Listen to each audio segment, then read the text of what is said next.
Shalom saudara, kembali lagi dalam program Berita Selamat Jari Dumah dengan saya Pendeta Yusnia Artanti yang melayani di Resort GKE Kapuas Hulu. Saudara dan sahabat BSJD yang dikasihi dan diberkati oleh Tuhan kita Yesus Kristus, nas yang menjadi dasar perenungan firman Tuhan untuk kita pada hari ini sesuai dengan Almanak Nas Gereja Kalimantan Evangelis, yaitu tertulis dalam kitab 2 Samuel pasal yang ke-6 ayat yang pertama sampai ayat yang ke-15. Namun saudara, saya hanya mengambil di bagian ayat yang ke-12 saja. Pada bagian ayat yang ke-12 demikian firman Tuhan. Diberitahukanlah kepada Raja Daud demikian, Tuhan memberkati seisi rumah Obed-Edom dan segala yang ada padanya oleh karena tabut Allah itu. Lalu Daud pergi mengangkut tabut Allah itu dari rumah Obed-Edom ke kota Daud dengan sukacita. Sedemikian jauh pembacaan Alkitab, firman-Mu pelita bagi kaki kami dan terang bagi jalan kami. Saudara dan sidang jemaat, saya ingin memberi tema khusus dalam perenungan firman Tuhan untuk kita saat ini, yaitu yang benar belum tentu berkenan.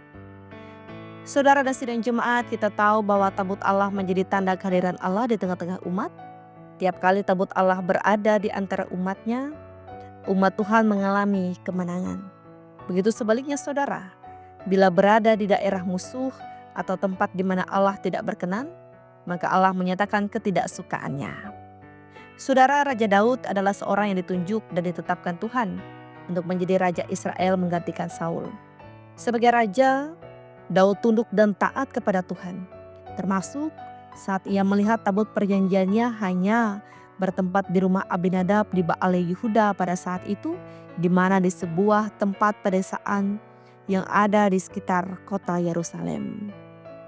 Raja Daud mengumpulkan segenap orang pilihannya di antara orang Israel untuk mengangkut tabut perjanjian itu dan membawanya ke kota Yerusalem.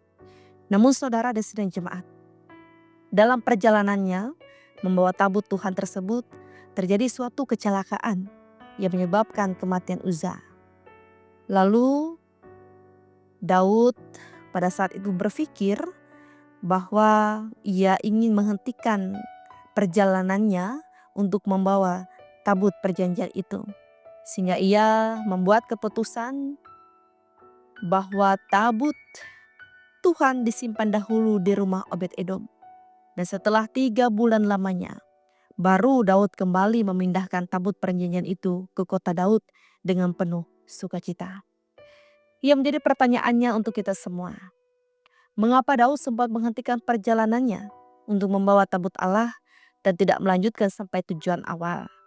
Saudara dan sidang jemaat, tindakan yang dilakukan Daud ini yang pertama, ia mengetahui kesalahannya dalam cara membawa tabut Allah.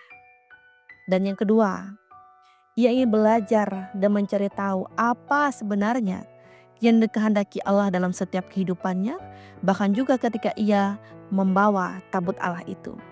Dan yang ketiga saudara, ia ingin menjaga kudusan Allah lebih sungguh lagi. Dan memang benar, ketika Daud melakukan 3 poin penting ini, maka tabut Allah itu berhasil dipindahkan oleh Daud. Saudara dan sidang jemaat, apa yang dapat menjadi refleksi dalam setiap kehidupan kita orang percaya melalui kebenaran firman Tuhan kali ini? Saudara, terkadang yang kita pikir yang kita lakukan adalah benar ternyata belum tentu berkenan. Masa kini bukan hanya mereka yang menjauh dari gereja saja yang diperhatikan, tapi mereka yang masih aktif namun kehilangan keintiman dengan Tuhan. Contohnya saudara, ada yang hadir dalam ibadah, aktif dalam pelayanan, tetapi sesungguhnya hatinya kosong dan tidak pernah mencari tahu apa yang menjadi kehendak Allah dalam hidupnya. Ada juga yang hanya ingin terlihat rohani, menjaga citra atau menjalankan kebiasaan.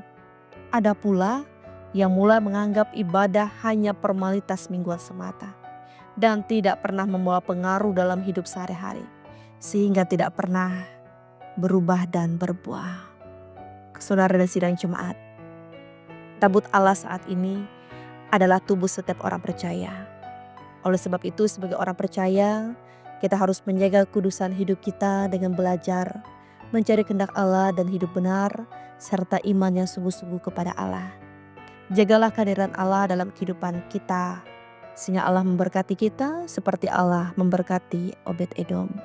Tuhan berkati saudara dan saya. Mari kita bersama-sama bersatu hati dalam doa. Kita kembali berdoa. Tuhan kami Yesus Kristus, seperti firman Tuhan katakan, langit dan bumi akan berlalu, tetapi firman Tuhan akan tinggal tetap. Karena apa yang keluar dari mulut Allah tidak akan pernah kembali dengan sia-sia. Tuhan, biarlah kami semua dimampukan untuk melakukan apa yang berkenan di hadapan-Mu. Amin.